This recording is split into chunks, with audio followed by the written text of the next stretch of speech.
16 vjetë pas rënjes në krye të detyres të dy ish-punonjësve të Shikut, Besnik Hidri dhe Leka Qokaj, të shpallur dëshmor të kombit, janë zhvilluar homazhe në nderim të tyre. Të pranishëm në ceremoni ishin përfaqësues të lartë të shtetit, qeverisë, krerë të partive dhe shumë qytetarë. Kreu i qeverisë Ali Berisha thasi me përcjelljen e dy ish-punonjësve të Shikut për në varrezat të dëshmorëve të kombit, bëhet një mbyllje morale e njërit prej skenarëve më të turpshëm në historinë e kombit. Me këtë akt bëhet një mbyllje morale e njërës prej skenarëve më të turpshëm në historinë e këtij kombi, rebelimit komunist të vitit 1997.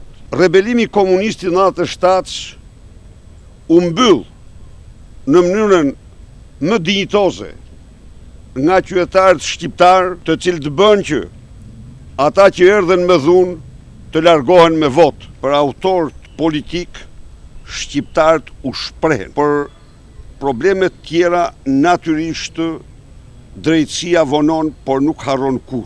Në vitin 2004, presidenti i Republikës në atë kohë Alfred Mojsiu i ka dekoruar Besnik Hidrin dhe Leka Qokaj në pas vdekjes me medaljen Shqiponja e Artë. Hidri dhe Qokaj kanë qenë ish-punonjës të Shikut të rënë në krye të detyres më 28 shkurt të 97-s për mbrojtjen e institucioneve shtetërore në qytetin e Vlorës.